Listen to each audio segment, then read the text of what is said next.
PKR discussed about DEIG, and I've been asked so many times about this. I did not want to respond before per se, because it was an attempt to divert the attention.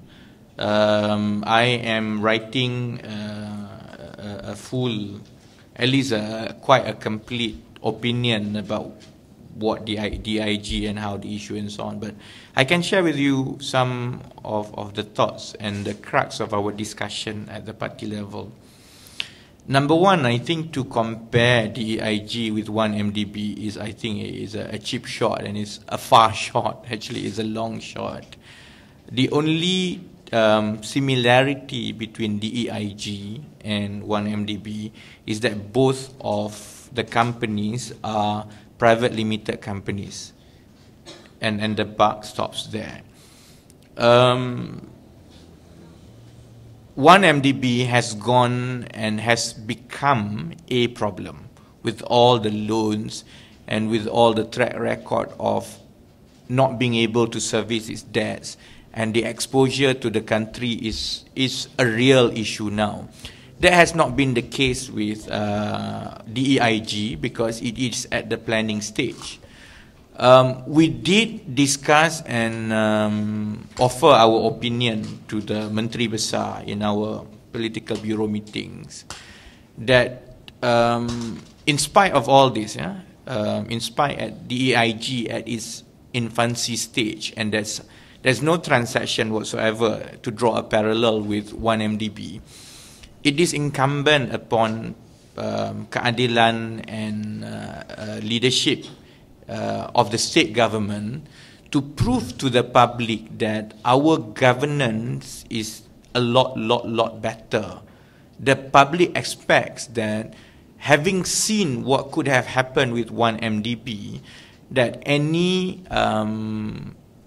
investment agency or entity that is set up by a state government, more so the one led by PKR, must have the highest standard of governance.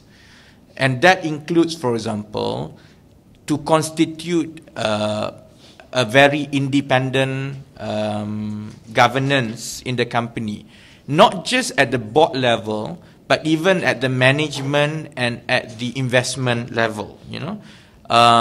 It is not enough just to allow the investment decisions on the leadership of the DEIG. There must be some element of independent opinions. For example, there could be an independent panel of investments in DEIG to make sure that the decisions are independent and in the best interest and free from too much political influence. On top of that, I think Menteri Besar has also welcomed any suggestions in order to strengthen the governance.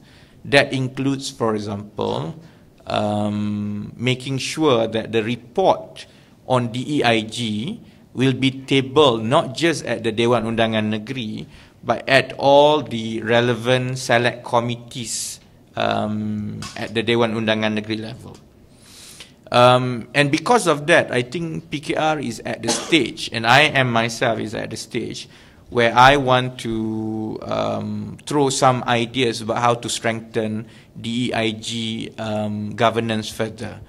And hopefully, with the benefit of hindsight, when we put all this strong governance process ahead of DEIG becomes operational, then it would make sure that the check and balance will be in place to allay the fear and concerns of the public.